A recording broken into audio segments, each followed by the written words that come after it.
thinking about the introduction, and I was thinking about how, maybe it's because the baby boomers are all getting to that age, and maybe the time is just right, but there seems to be a lot of discussion about death and dying going on in the book world and outside the book world. The Untitled Chapter, Being Mortal, is still on the bestseller list. Joan Didion's Year of Magical Thinking continues to be a go-to book. And Diane Rehm has a new book coming out next week called On My Own, which is pretty amazing. I just read it last weekend. And even practical checklists. There are books being published with wonderful checklists of asking questions, starting the conversation.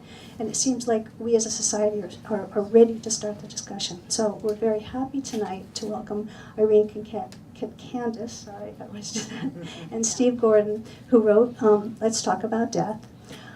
Irene is a professor of comparative literature and German studies at Dartmouth College, and Steve is the former editor of the Valley News and is currently a massage therapist and founder of the Hand to Heart Project, which offers massages to terminally ill patients. And their paths cross a year after the senseless murder of the Xanthoffs in Hanover, which is 15 years ago today, which when I realized that, it was quite strong. And a year later, Irene asked the Valley News to write about the Xanthoffs' life, to celebrate their life, instead of all of the rehash of what happened. And that is how they first connected. And that conversation has evolved, I'm sure they'll tell us, over the years into this book that we have now, which is a real gift. It's a very personal book about a very universal topic. And without further ado, help me welcome Steve and Irene.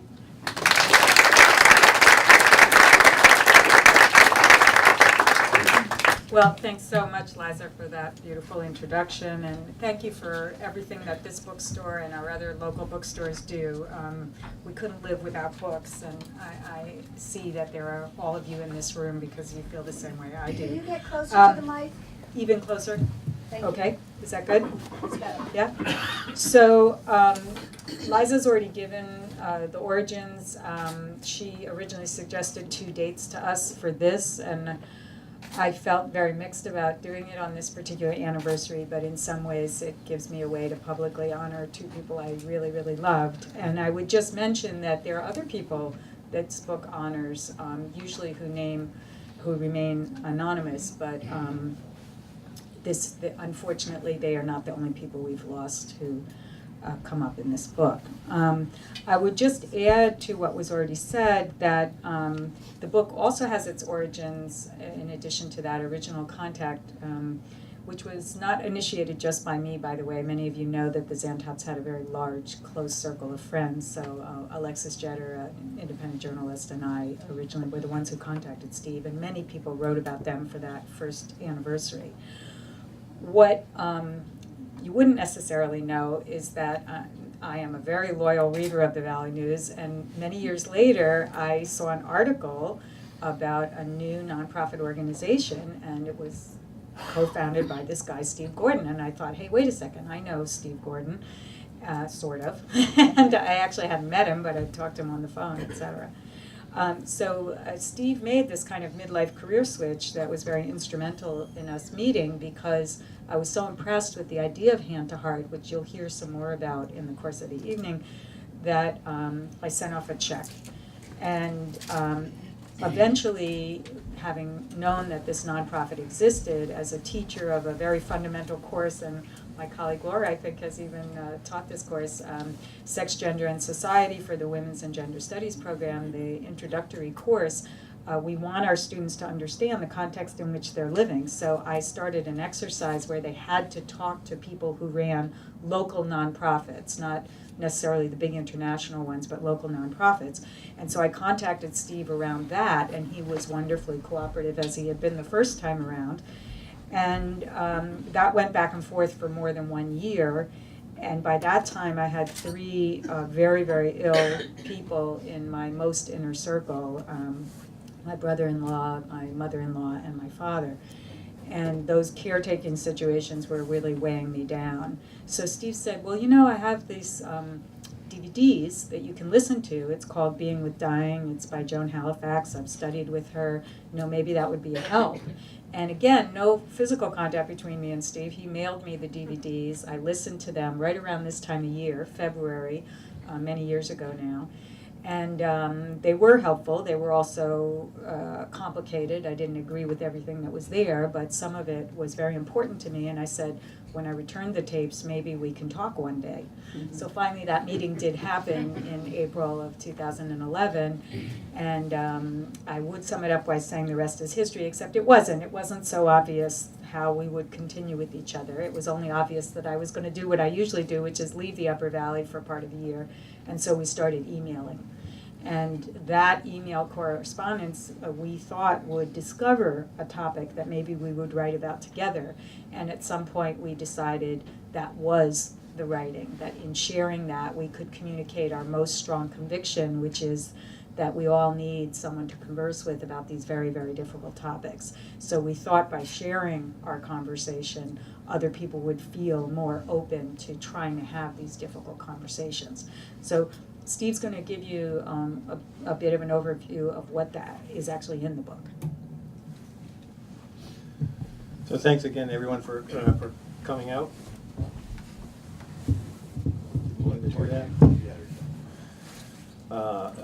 As I was saying to somebody earlier, the room seems to be divided into three parts to me: people I know, people I don't know, and people I might know but don't remember why. And, for me, anyway, that last group is getting larger the older I get.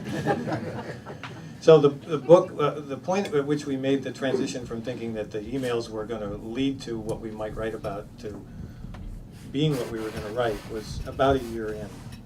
And so we sort of, as somebody put it, we curated those first year's worth of emails and then kept the conversation going.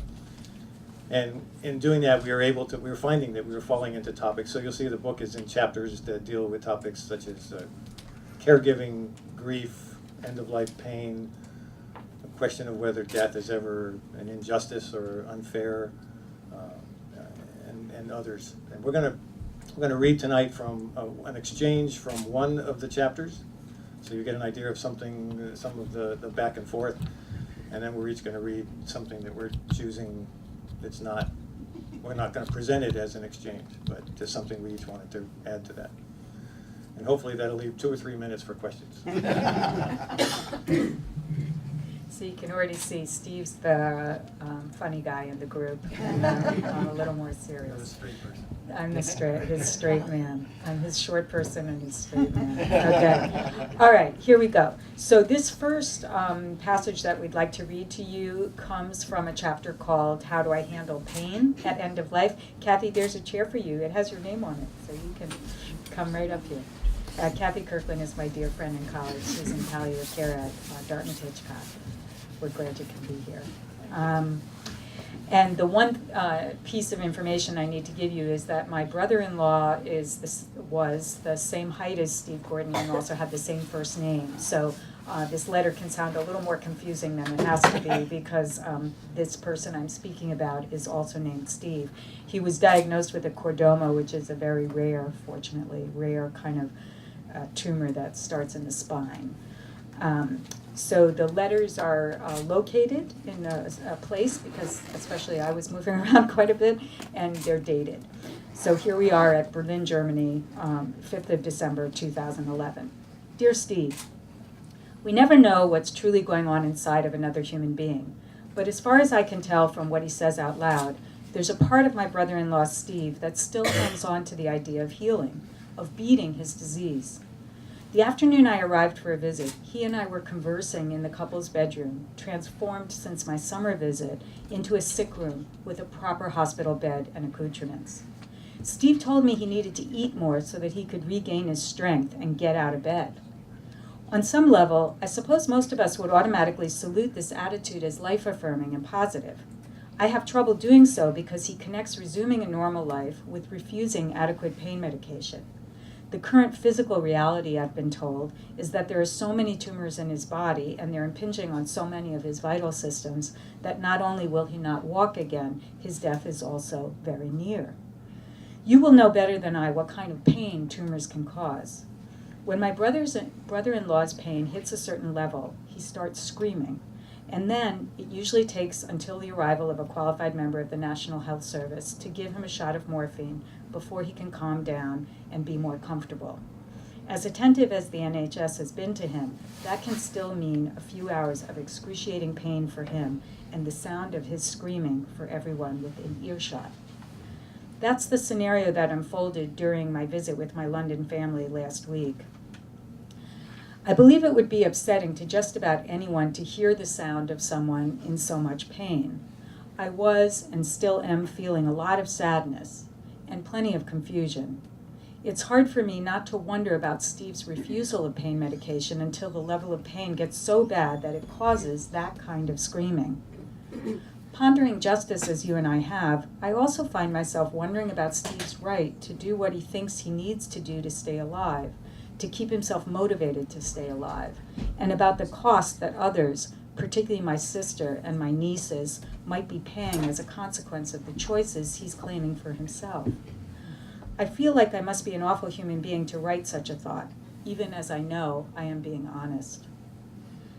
It won't surprise you that I find myself ruminating about life with death, about what difference it might make to this situation if Steve were able to accept the fact of his own mortality.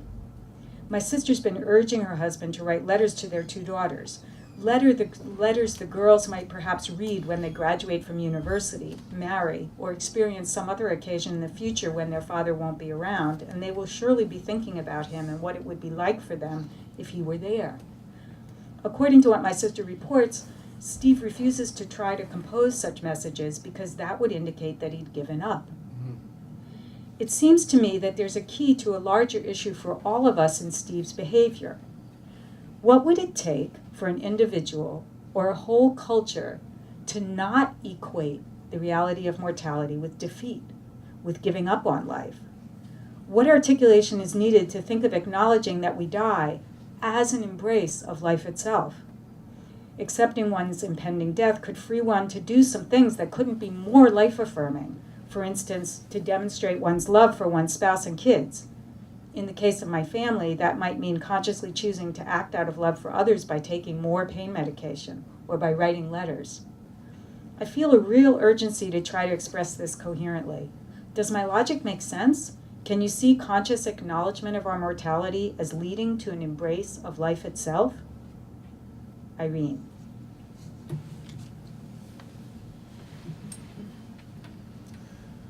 Cornish, December 12th.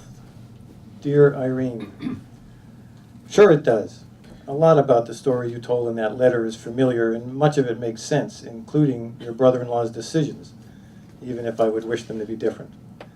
Wish as I will, though, I can't truly fathom what's going on for him. As you wrote, we can never know what exactly is going on inside another person. Which brings to my mind something that John O'Donohue wrote in his book Anam Cara. There is the solitude of suffering, when you go through darkness that is lonely, intense, and terrible. Words become powerless to express your pain. What others hear from your words is so distant and different from what you are actually suffering. A lot of progress has been made in the treatment of pain in the last decade or two. Pain drugs are more sophisticated now, and medical practitioners are more likely to see pain as something that needs to be treated.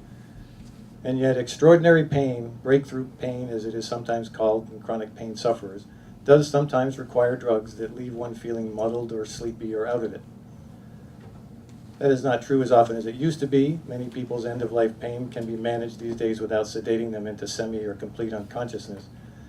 But that's not the case for everyone. In more than a few situations, modern pain management isn't able to keep up to help without resorting to heavy sedation. And deciding to accept that will be seen by some people as giving up. I can see why. People with life-threatening or life-ending disease have to make a lot of transitions they'd rather not make.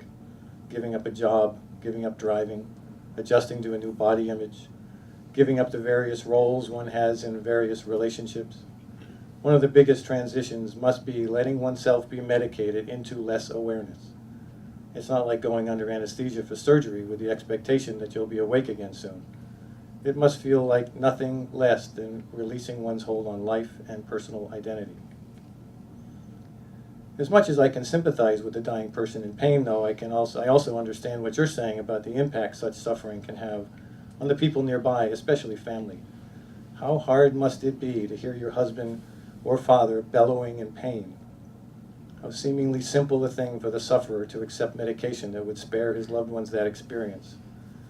The Death with Dignity or Right to Die movement includes many people who want the right to choose their time of death if they have an incurable illness, not just so they can avoid the experience of severe end-of-life pain themselves, but also to spare loved ones from watching what Steve's family is watching. I have a massage therapy client who has thought a lot about that very point, since she's dealing with a cancer that she knows will end her life, possibly soon. She has adult children who, she wouldn't say this, but I've picked it up from some of her stories, are not entirely in tune with what is happening to her. As a result, they haven't been a lot of help in her effort to plan for how she will die, and she worries that her approach to death will be very difficult for them. She does not want to be in a lot of pain. She does not want her family to see her in a lot of pain.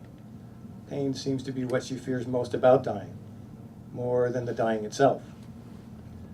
This is all background for the story she told me one day more than a year ago when she arrived for an appointment. I finally figured out a way to kill myself without leaving a big mess for everyone to deal with, she said. Have you? I asked. And here's what she told me. She lives near a large wooded area where she often walks with her dog. She said that when the time came, meaning when she thought it was time to end her life on her own terms, she planned to go off the path a little bit and dig a big hole. She would suspend ropes and pulleys from a tree hanging over the hole, tying large bags of dirt to the ends of the rope at one side and larger, heavier blocks of ice to the other ends. Then she'd get in the hole, maybe in a plastic bag to make things even neater, and take whatever she would take to end her life. Slowly the ice would melt, allowing the bags to tip up and dump the dirt on top of her. Death and burial, both taken care of in one step. It was a plan worthy of Rube Goldberg. Of course, I thought I had her, because I could spot a few problems. I almost pointed out that if it was winter, the ice might not melt. And how would she get those big bags of dirt enough to fill that big hole into the air in just the right spot?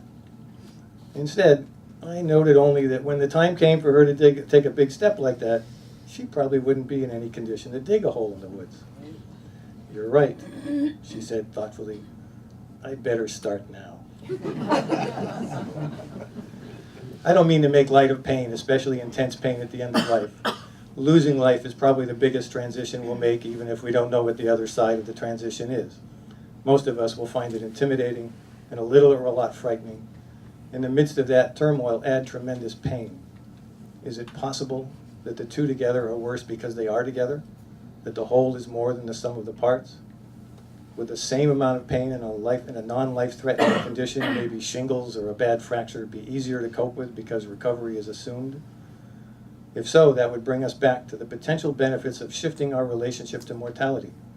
If pain is worse when it's part of an anxious and difficult approach to death, would it be more tolerable if that approach were not so anxious and difficult? If we accept death more easily and gracefully, would we perhaps feel less pain?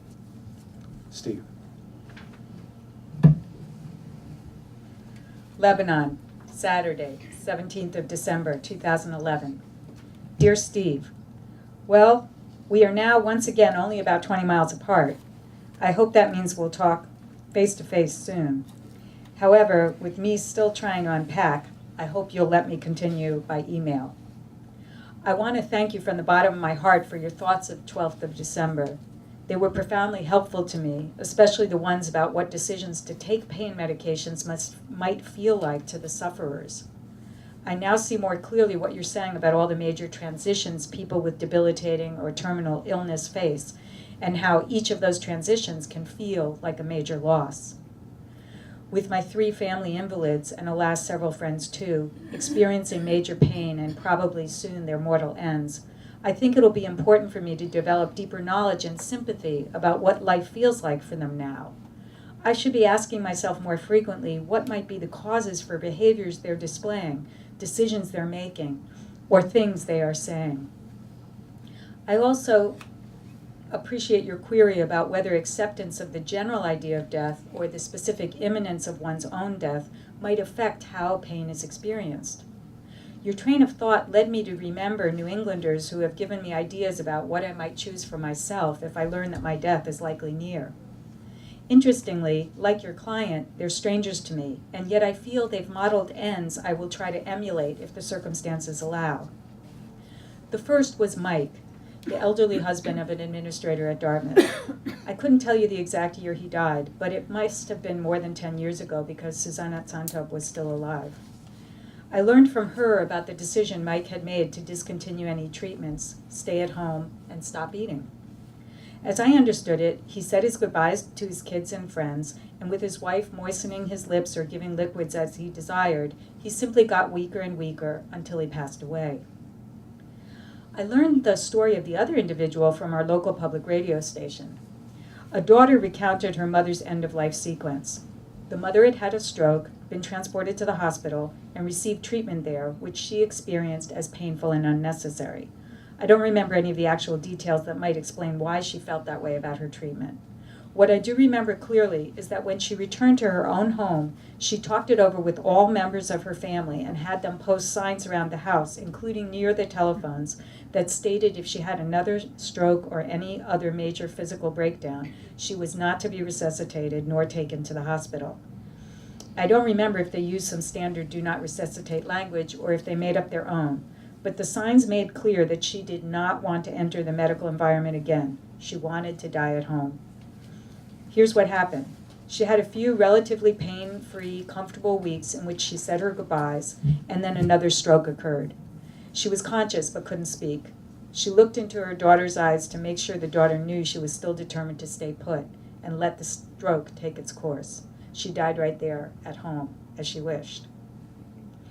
The kernel I'm seeing in your anecdote and my too is that the individuals involved had truly wrapped their minds around the idea of their mortal lives ending, including how their condition while dying might affect their loved ones.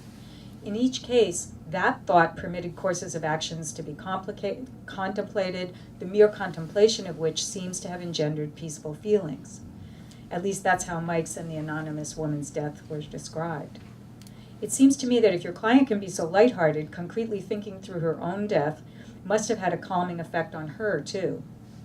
Whether that peace translated into less physical pain, I do not know. I guess I'll be hearing from my sister Maria about whether the port inserted into my brother-in-law Steve recently, or a concomitant acceptance of his impending death, is helping him in the peace department. I sure hope so, for his sake and for his family's. Yours, Irene. So that's the sequence from the pain chapter that we wanted to read to you. And Thank you.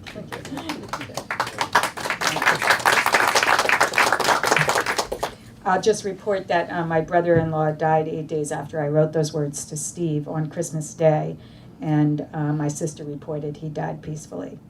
And apropos of letters, I just want to report that this last Christmas, my niece Francesca, who's taking a gap year, sent my sister a letter for my sister to read to her father at his grave.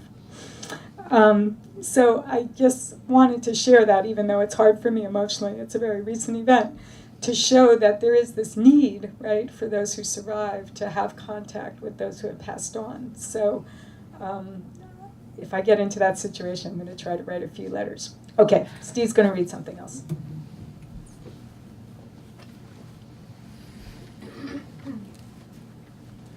So this is from an early chapter. The chapter is called "What is Life with Death?" And a quick background on it is that Irene, being a literature professor, kept dropping the names of books. And I kept feeling like I should read them. So early on, there was a mention of a wonderful little novel by Rilke, The Notebooks of Malta Loris Brega, which I enjoyed a lot, but apparently she didn't think that was challenging enough. So in the next chapter, she threw in something from Thomas Mann.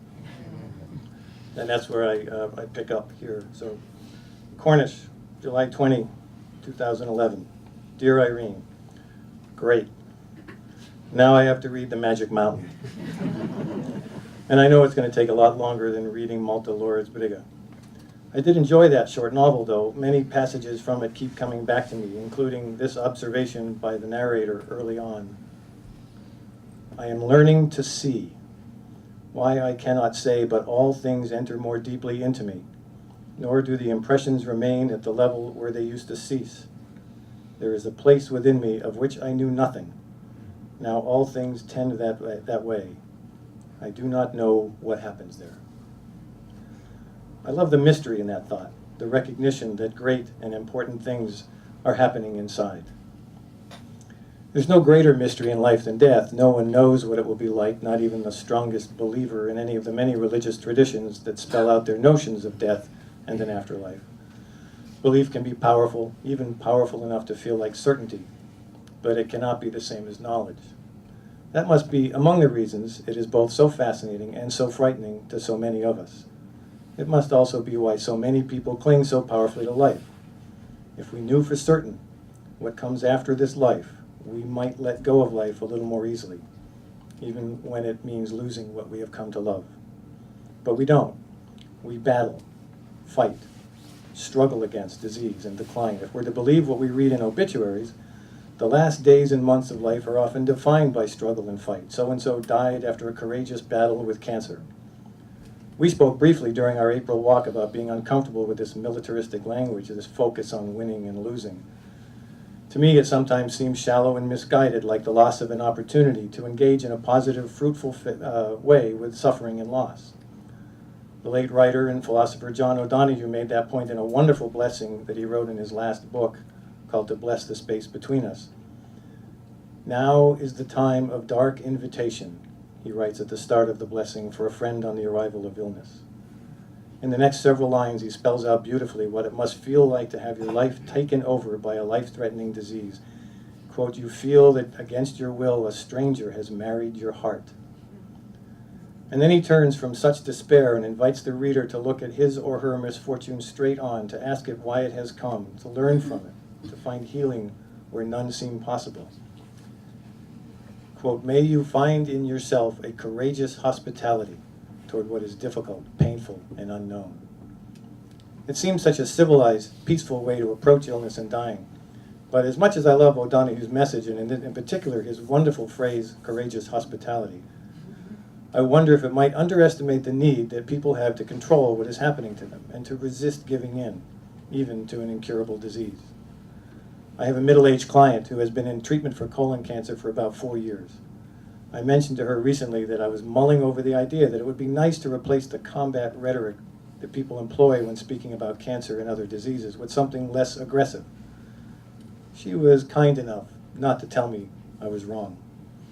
Instead, saying that she wanted to write something and send it to me. She did. Her essay started by saying that she too used to have little patience for all the battling going on in hospital rooms and in the homes of the very ill. And she continued, now I have cancer, and I've had chemotherapy for most of the past 4 years. Things have changed. Getting through this has felt like a long, miserable, arduous, continuous series of battles. It has been a goddamn war to stay alive. I have to fight to wake up and force myself to go to the hospital. I have to fight my urges to disconnect myself from tubes and run away. I had to fight my fear, sadness, and panic around the smiling nurses and doctors. During one treatment, a patient screamed for hours. It was a harrowing sound. It sounded like she was being tortured. In any other situation, I could walk away, but I was captive. I assumed she was mentally unbalanced, but then I realized she was doing what I felt like doing. Maybe she was just more honest. I've heard people talk about accepting and embracing cancer. Acceptance is important. If you deny its existence, it will definitely kill you. I have accepted it as the enemy. I must be stronger than it. I cannot love it. I will not accept that it will determine my fate. I'm a warrior for life, and it's how I stay alive. Reading her words is like getting a strong dose of reality to challenge my fuzzy notions about taking a softer approach to life-threatening disease. I still feel it might make the experience of illness and of approaching death less anxiety-filled if one accepts that death, whenever it comes, is as much a part of nature as everything that comes before it. It can't be wrong, though, to resist the end, to work mightily to stay alive. to, as you say, accept death and live life fully at the same time. Up to a point. Where that point is exactly is part of the mystery. Still, if what comes before it is best characterized by some people as a battle, who am I to question? Perhaps that illusion of control is powerful enough to keep people alive. Not, of course, forever. Steve.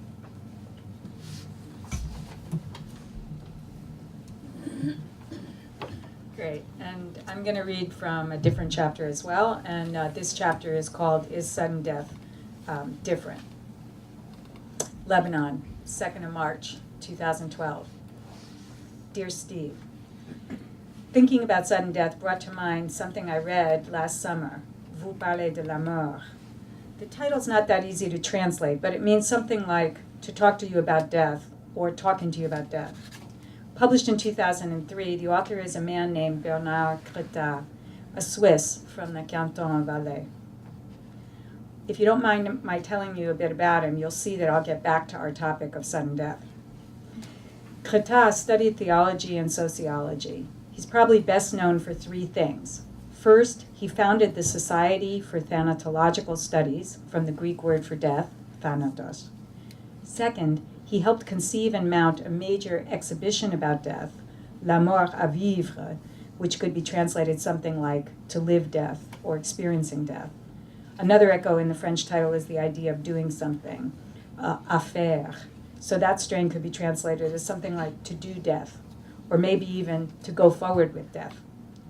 The exhibition provided copious information on how different cultures around the world deal with death in the sense of funeral rites, mourning rituals, and so forth. But it was also designed to help people visiting the exhibition to concretely start to think about how they might themselves go through mourning the death of a loved one. It ran from October 1999 to April 2000 at the Ethnological Museum in Geneva. The third thing Creta became known or notorious for was a café mortel, a meeting that was specifically designed for people to come and discuss thoughts about dying, death, and mourning. The café part has to do with literally holding the discussion and subsequent ones in local cafes. Utilizing the space and ambiance of cafes reflects Creta's conviction that mortality is a topic like many others. We shouldn't banish death from our everyday world of interactions. His wife, anthropologist Yvonne Preiswerk, died relatively young, quickly, and unexpectedly. Bernard had dropped her off at the hospital for some routine medical exams in April 1999, during the period in which they, with others, were preparing that big exposition on death for the museum I already mentioned. While Yvonne was undergoing a test to check her heart function, her heart stopped. The staff revived her artificially, but she never came back to consciousness. Bernard was called and had to decide what to do. He was completely shocked by the situation, though he and Yvonne had spent much of their adult lives studying death. In a number of interviews with him I've read, and also in the little book I started telling you about, he describes how he retreated to a side room and convoked his dead. That is, he says he tried to bring to mind his ancestors and all the people he'd known who had died, summoning them to consult them with about what he should do. He reports that he heard from them, and having heard from them, he was then able to return to Yvonne's room and ask the staff to stop the artificial respiration. She then died. There are other interesting and telling details about how Bernard processed Yvonne's death, the most compelling to my mind being his own admission that he was completely unprepared for it. Now, what's so remarkable about that, you might well ask? But then I'd remind you, we're talking about two people who spent their professional lives studying death and death rituals. That's why it particularly fascinated me that Bernard didn't know what Yvonne's wishes were concerning some basic issues like whether to be buried or cremated, what kind of funeral service or mourning rituals to follow, and so on. He felt terribly guilty that he didn't know what she would have wanted until someone in his circle of friends urged him that he shouldn't worry about that because it's the living who get to decide what to do with the dead. In mentioning how unprepared he was for his wife's death, Creta generalizes from his own experience to suggest that we're never prepared for death, regardless of whether we're death professionals or non-professionals, religious or non-religious people. Another way he puts it is that we cannot be sure how we're going to react to the death of loved ones. This last accords with advice I was given by mental health professionals when we were preparing for my father's open heart surgery almost 15 years ago. I was advised to try not to predetermine how I might react to my father's death or to try to control my grieving if he did die. I didn't lose my father in that surgery, thank God, especially since he had a few really good years after that. This same advice, though, helped me a lot when we lost the Xantops. One other thing that struck me about Kacandes' report about losing his wife so suddenly was his discovery of how important having a community is. He states several times that mourners need people around them, specifically mentioning that they have a great need for others to listen to them, even long after the death of their loved ones has occurred. I know that when I was in the more active phase of mourning the Xantops, it's never completely over, I think, it was like a dividing line, like a separating of the proverbial sheep and goats. Unwilled, I automatically noted who was too afraid to be near me because I might talk about the Xantops, and who made me feel pretty sure it was okay to be who I was, which was a person actively grieving them. This week, I was lucky enough to see two of my beloved friends who were themselves extremely close to the Xantops. We always just pop back into being comfortable with one another, even if it's been a while since our last visit. I often think of that as Suzanne and Half's legacy to us, cultivating such a loving and loyal community of friends. Building and simply enjoying community were top priorities for Susanna. She never liked to be away from the Hanover area for too long because she missed her community. It was funny because even when she was speaking in German, she would say that word in English. So with the precious sound of Susanna's voice in my head, I'm going to sign off. See you soon, though. Irene. Okay, so that's what we thought we'd read for you, and we would love to hear from anyone in the audience who wants to ask a question about the book or some of the topics you heard about tonight or another topic. I did just want to point out that Steve and I tried our own Café Mortel, and it's really wonderful to have two people in the audience who were there. So as far as we know, it was the very first one in the Upper Valley. They've spread all over the place now. You may have heard about them. Deaf cafes, they're usually referred to as. I usually tell people it was the first one in North America. Yeah. It may have been. They have spread very Nobody can rapidly, prove though, all otherwise. over. Yeah. Do anyone have a question?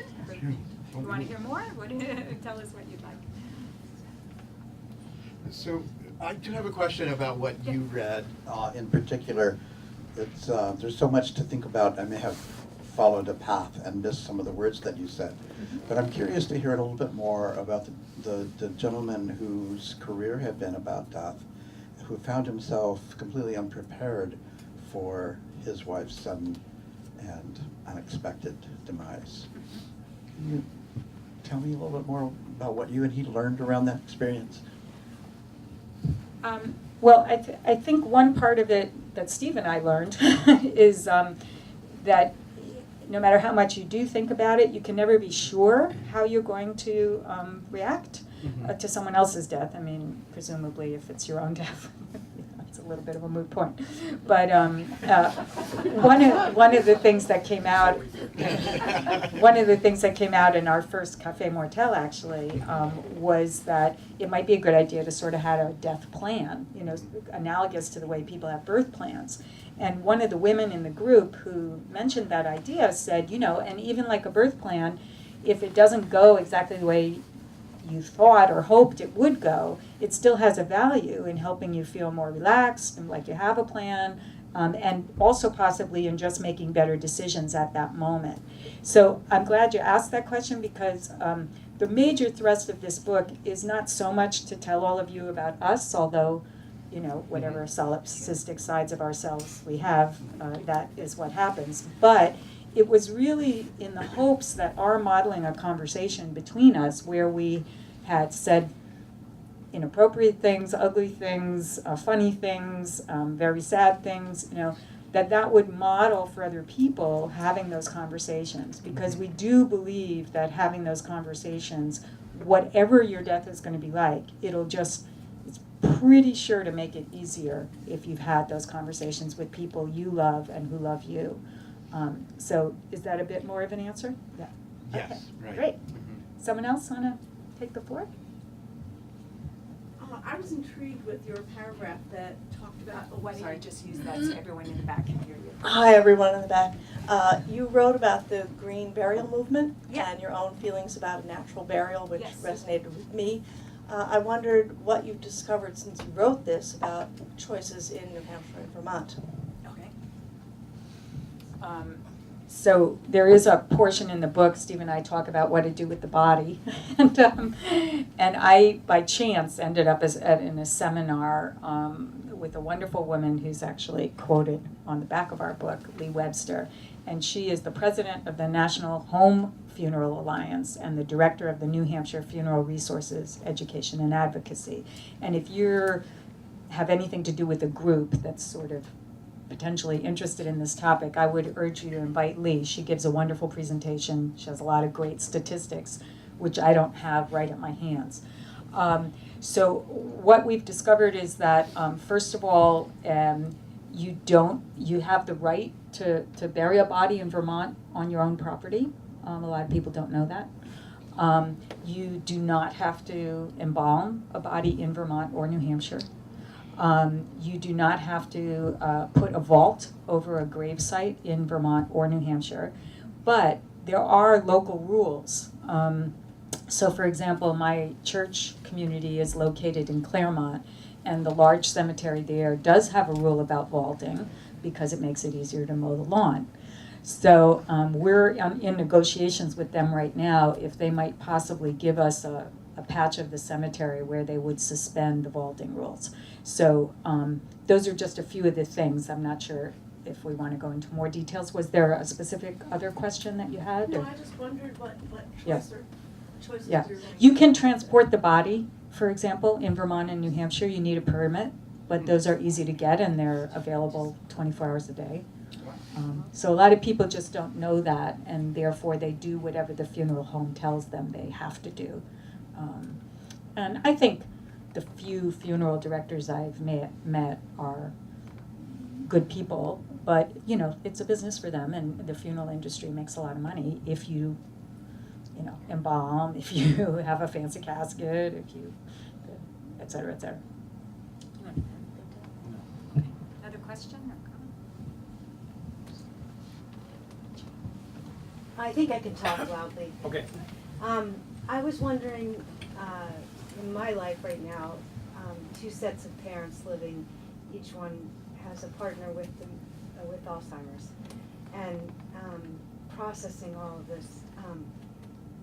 How much of the loss, the grieving, and the stages of that? Yeah. I just, Yeah. you mentioned with your father, and I wondered Yeah. How much of that takes place before. early? Yeah. I think the answer is a lot. And that it's not necessarily even just with really long-term declines, like maybe with Alzheimer's or something, but my experience with Hand to Heart, people who are dealing with a family member who has cancer that might lead to death within a few months or something like that. There's separation going on there, even when you are elbow deep in caregiving and very personal care. I mean, I don't think you can stop your mind from thinking what it's going to be like when. And so that separation is taking place, which doesn't mean that it's any simpler or easier when the death actually occurs. But part of, I think, what we are hoping is that with the contemplation, if it's with an exchange like this, or in a group, or however you do it, even if the conversation is just inside to some degree, that you encounter a lot of the things that you'll encounter then before, and have a chance to expose yourself to them, think about them, get your mind around them in a more in a three-dimensional way, so that they don't come as a surprise, and maybe some of your response is something you've been able to work out ahead of time. That's the plan. It doesn't always work. I guess for those who haven't seen the book, so my dad had dementia for quite a while and passed away in June 2014. And I talk about that in the book, and I do mention grieving the man I knew. I remember very distinctly my mother when we were trying to get him into a day program, and my mother was asked to talk about her relationship to her husband, and she said, where is the funny, capable, hardworking guy, I married, it was very, very hard for her, and she kept my father at home the whole time, so she, was changing his diapers and, cleaning him, and so that's a different relationship to your spouse, right? And certainly I had some of those experiences myself. It was a different relationship to my father, and when that first happens, it's pretty shocking. So I think just realizing that you will grieve the person you knew, and I think, Steve, you put that in one of the passages I read too about the pain medications, where you sort of said, they have to give up driving, maybe they have to give up a job, they have to give up maybe a relationship. Those are all little acts of mourning that I think if we recognize the sense of loss rather than pretending it's not happening, that probably makes it easier. I think it also, just in the case of dementia, because it is such a profound problem, and I know many people in the room could probably tell a story related to loving someone with dementia. I would say that if you recognize that the person is still alive, there is still a person in front of you, you might be able to interact with that person in a different way, that is also very beautiful to you. I remember I tell this anecdote, I hope those of you who read the book don't mind me retelling it, but we were all, I'm one of 6 children, and 5 of us were home at a certain point, and we just showered my dad with love. We all tried to touch him as much as we could, and we talked to him even though at that point he was pretty much nonverbal. And about a day after we had all gone back to our respective places, he looked at my mom and he said, "Where did all those nice people go?" And I laughed when I heard that. You want to cry too, right? But it was beautiful that at least he had some kind of positive experience with us in the house. So, but if you're denying, if you're saying, "Where's my dad? How does this disease do it?" It's unjust, another topic we bring up. I think it's harder to then just react to what actually is happening for you at that moment. I hope that can be a help to you. But there is a whole chapter on grief that someone mentioned writing, but anyway, that was added fairly late because we had talked about it so much ourselves, but we didn't actually have it so clearly in the book. I think it's a pretty good chapter.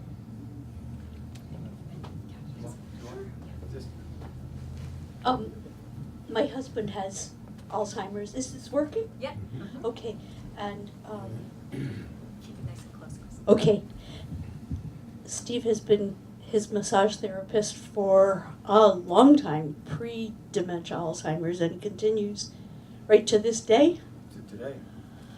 I tried to keep my husband at home, and it just became way too difficult. He was always a bright, active, on top of things guy, and somebody like that with dementia can just be like being run over by a locomotive. He's close to home now, and well cared for. And the most amazing transition has happened with him because he's become childlike and tender. And I go visit him and we wrap our arms around each other and I read him children's stories. And he likes to read back and lets our dog sit on his lap and kiss him. And so it's not the wild, crazy, wonderful man I fell madly in love with 30 years ago, but I really love this guy that I have now. Good for you, Kristen. Can I tell a Leo story? Sure, please do. So I've known Leo, her husband, for quite a while, and in fact he's the person I credit with the Hand to Heart project getting off the ground. He's the person who took it from a fuzzy little New Age idea in my head and made it concrete and real. So I'm always grateful to him for that.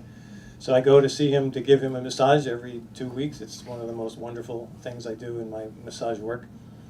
And you have to be able to laugh at some of the things that happen. And one day I went and we finished the massage. We do it in his room all the time. And he had to get up and go to the bathroom right afterwards, so he gets off the table and immediately goes in the bathroom, and I pack up all my stuff. And when he comes out, I'm standing there with my coat on, my table packed, my bag packed and everything, and he comes out and gives me a double take and said, "Wow, you get dressed fast." And I said, "Yeah." And I'm thinking, what the hell does he think just happened?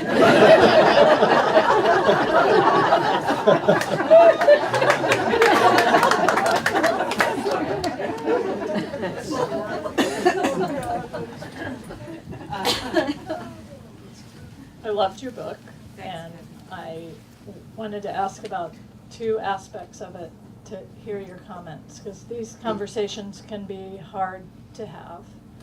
And there are two things about the conversation that you've had that I think are interesting. One is that you didn't know each other that well when you started, and maybe even at the end of it, you're still somewhat, you're not part of each other's family, you're not affected by the discussions that you have. And that probably created a bit of a space or a clearing where conversation could happen. And the other piece that I think is fascinating is that you used written interaction rather than speaking. I know you also had conversations, but I just wonder, as we think about how to help people in the community have conversations, in my work, I'm often a third party in facilitating a conversation between people who know each other. But what do you think the role of your previous relationship to each other, or lack of it, and your writing rather than talking might have had that could be lessons for people here who want to embark on these conversations? You want to start? I'll take the second part first, and then you can add to that, and then take the first part. The writing part of it, I think, was just, it's what made it work for us. I mean, we're both writers to some degree anyway. We both had done a lot of writing in the past, and it just worked for us. It was also just a matter of convenience. But as you know, once we were only a few miles apart, we continued it as a writing exercise. And one of the things that I have been thinking about a lot, and I can't quite figure out how to make it happen, is where I have my massage office is up in Hanover at the Center for Integrative Health, and I keep thinking about putting together a group.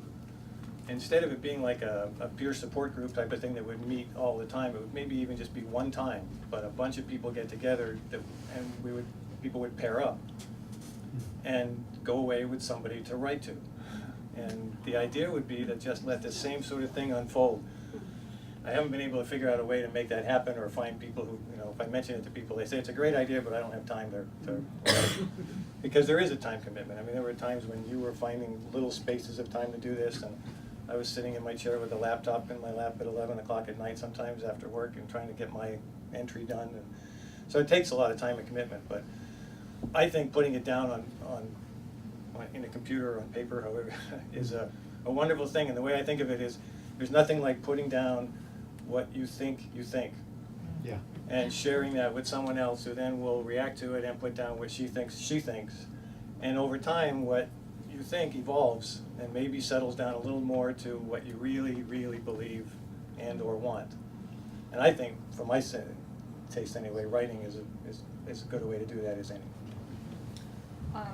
So I just want to repeat that Kathy Kirkland's a doctor in the palliative care unit at DHMC. So that is a lot of what she does, is try to facilitate these conversations about the most difficult possible issues. I followed Kathy around. It's not called following around, but that's what I like to say, shadowing her, even in the ICU. So I was witness to some of those conversations that Kathy conducts very, very skillfully, and they're hard conversations to have. So thank you for all you do for those folks. And I would just say that in terms of Steve's and my relationship, on the one hand, when we first did meet face to face, I remember that walk so well. It was a kind of a cool April day, you know, snow was still melting, so the roads were pretty wet, but there was some sun, and we walked on Rip Road, right? Yeah. And we just couldn't stop talking. I mean, it was like the words were just, you know, as soon as one of us finished one thought, the other one was there with the next thought. So on the one hand, just the fact that we were both eager to talk about these issues and open to talking about it with each other, I think did launch us, so to speak. On the other hand, as someone who has done a lot of writing and some of it in group situations, you know, I told Steve that it was going to be hard because we wouldn't necessarily have the same rhythm. Steve's already alluded to that. There were periods when one or the other of us was either not available or stuck, you know, and that can be very frustrating to the other person. So the fact that we weren't best friends in some ways really helped us. And I, at one point, I hope it's okay if I share this anecdote. I won't know until later. Yeah, that's the advantage of holding the mic. It was pretty early on in the process, and I actually had a really bad headache, which I don't get very often. And Steve said, "Oh, I know just what to do for that." And I think I surprised you a little because I kind of turned around and I said, "Don't touch me." His wife is laughing, yeah. Because I said, you know, what we're doing is a very funny but real kind of intimacy, and therefore all the other types of intimacy will not be part of our relationship. We are both extremely happily married. I don't mean that, but it's a little like a teacher and a student, even though in our case I specifically resist because it would be hard to just say who is teaching whom what. But you have to be careful not to upset the lines that make it all work. So in our case it worked that we weren't best friends. And I'll just give you a specific example that you heard tonight. When I said that about my brother-in-law, you know, how dare he make choices that are hurting my sister and my nieces so profoundly, I recognized right away that was a very ugly thing to say. I mean, I sometimes dare call myself a Christian. It's not a very Christian thing to say. It's not a very nice thing to say, Christian or no Christian, you know. But I felt like Steve wouldn't misinterpret it. He wouldn't hold it against me, you know. He wasn't worried, was I going to say nasty things like that about him? Or maybe he was and he didn't tell me. Anyway, so I think your observation is correct. In our case, it worked extremely well that we actually didn't know each other that well. And we have, I love Nora, Steve's wife, and I've now met his beautiful, beautiful 2 of the 3 grandchildren, and he has met my husband. But we don't, you know, frequent each other in a way that I think allowed us to finish this project and Has maybe it helped go. you talk with your respective family members? To have The had whole that project conversation with helped each every other? other conversation we've had, I think. Right. You mean talking with other people in my life about this topic? Right, the ones that need to know. Yeah. Yes, but to some degree, maybe not as much as I work with it a lot. I've been doing it for a long time, and I've had my hands on a lot of people right up until just before they die, and so I've spent a lot of time working with this, and I'm very fortunate to have a wife who I can go home and talk to about it. You know, I know this is going to be a very politically incorrect thing to say, I guess, but I know women who do what I do, whose husbands aren't as open to talking about, to having them go home and talk about the tough time they had being with someone who was dying. But I'm lucky, I can do that, so we're able to. I'm not interested in what she does.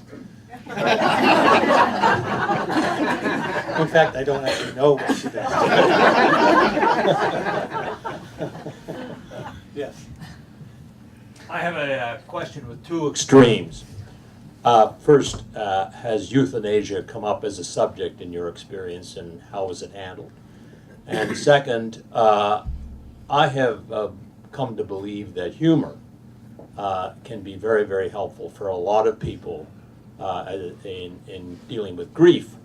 My father died at 86 of Alzheimer's, knew nothing about who I was or who my siblings were, but 2 things sparked something in him.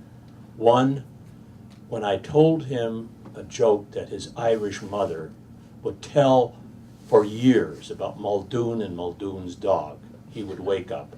The second, when I started, "Oh, Danny boy," he would go through the entire song verbatim. Amazing. And that's it. But he loved it. Yeah, super. Euthanasia, did that come up?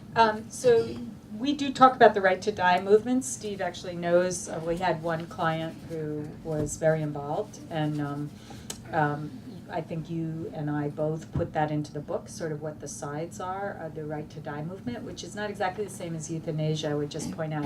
I mean, I've studied euthanasia professionally because I studied German culture, right? So that the whole idea of who gets to live and who gets to die, that's a really tricky question. It's a very tricky question in Germany right now. So we do also bring in some of the international perspectives on that. Switzerland is one of the countries where it's fairly easy to, I mean, it's not too easy, I don't think, but it's fairly easy to decide you do want to end your life once you have a terminal illness. I see him. Did you want to address that question? Or? No, I have a different.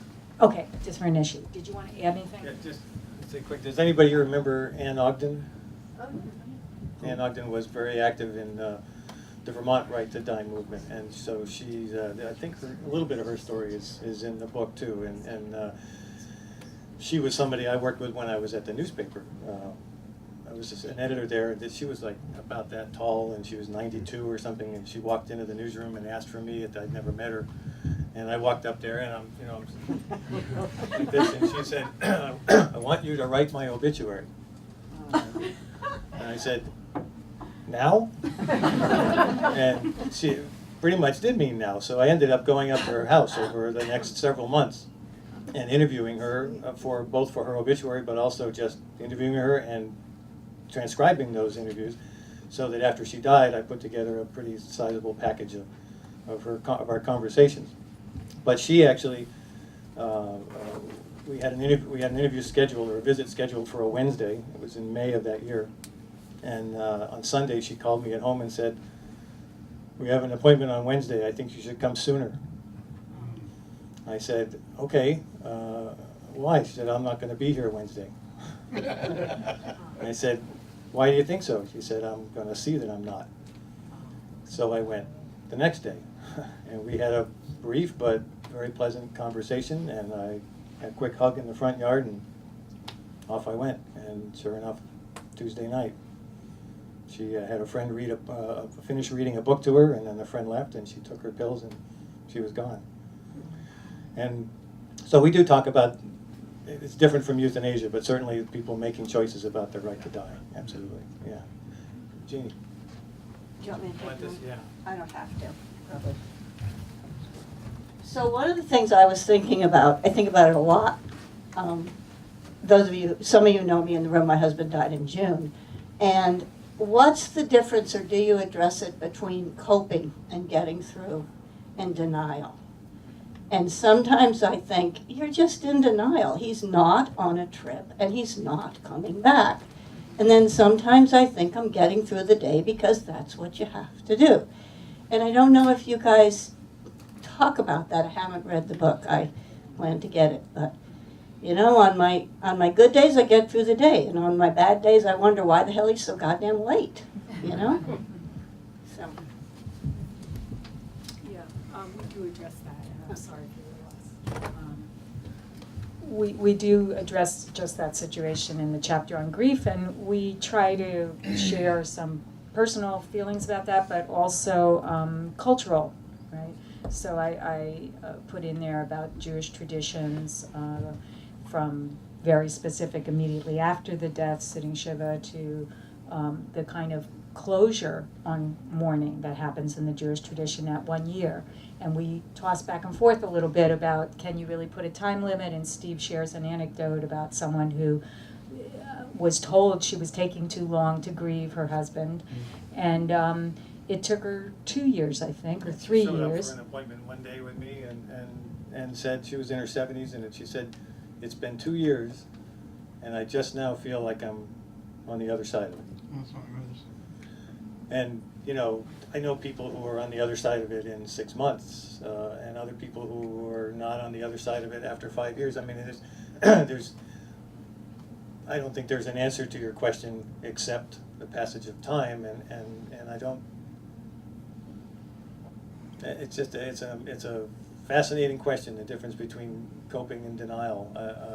I'm guessing that the way to cope is to go in and out of denial for a little while, and just maybe over time that's not as necessary. So it's okay. So I think you are okay. And I would just say one other thing, which was that, and this is in the book, where I talk about how I had to learn how to be gentle with myself and not judgmental about my own grieving, particularly in the wake of the Xantop's murder. I guess from someone's outside standard, you could say I had a very long period of grieving them, very profound period of grieving them. There were times when I was mean to myself. I said, "What's wrong with you?" You know, and then I realized that wasn't going to help me. You know, that the thing that was going to help me was just to say, and this I do have from some health professionals, you know, your process is going to be your process, and to either deny the process or to try to speed it up or, you know, shut it down is likely to impede it. So what you want to do is just let it be there. So I think I described that pretty well in the book, and I hope it would be helpful to people, how I tried to be gentle with myself about grieving. We have some people in the back. Okay, Liza says one more. Okay. Oh, only one more? I think there's two people right there. Is it okay if both of them? Okay. Great. Great. And if you could pass it to the woman next to you. I will. Great. Yeah. Thank you. And it's my process with grief. My mom's, who died of cancer a couple of months ago, it's brought me here and to be with any folks that are willing to think about this. And thank you for your book. And I guess one thing I just wanted to throw out there is that I found a really cool grief support group that's over the hill in Woodstock. And it's been on the Upper Valley list. And if people are interested in it, it happens at Artistry. And I live in Wilder. And for a while I'm going to be going over. It happens on Tuesday mornings. Thank you so much for sharing. My name is Carolyn. And a couple things I'd like to share. The first one is, you all mentioned the death cafes. There is a regular death cafe that's happening at the Open Door Studio in White River Junction on once a month. They just had one this past Sunday. And so for people who are interested in joining that, they've had a couple of them there. You can contact Open Door Studio. It's down on Main Street in White River Junction. Kate Gamble is the owner of that, and she can let you know. The other thing is, I work as a death doula, which means I'm somebody who, when called, will hold space for someone who is dying or for the family of that person. And one of the things that I've noticed in my work is that, you know, as a culture, we don't talk, we don't accept it. And so one of my roles is to be that unbiased, non-intimate person who can have very intimate conversations with the person who is dying. And it allows them an opportunity to say whatever they feel, whatever they want, whenever they want, whether it's humorous, whether it's ugly, whether it's whatever. And so having that ability, because sometimes it's a very, very difficult thing to do with a family member, for the dying person to be able to share some of those thoughts and feelings with them. The other thing that I can put out there is dying is a rite of passage. And our culture does not do rites of passage very well. And the biggest part that we don't do is, at the end of that rite of passage is something known as reintegration. And we as a society do not do that reintegration very well, where once the person has died, what do we do with ourselves? How do we hold our grief? What do we do with our grief? How is it best displayed? Is it best displayed? And so that ability to have a reintegration with community is very, very important, because it gives us permission to grieve however our process is. And so I just put those out there as a couple of thoughts that I've picked up in my own work. Thank you so much. I think you could hand the mic to Liza. Liza, did you want to give us more instructions? Or? You all set? Do you want another go with the mic? This has been incredibly informative, and I'm really thankful for the words. We're wrapping it up. Who needs Well, a hug? That's what Thanks I'm- everyone for coming. I want to just add to what Carolyn was saying too, that certainly my experience in working through Hand to Heart with people who are approaching the end of life, that I have conversations with them that they can't have with their spouses or adult kids or parents or whoever.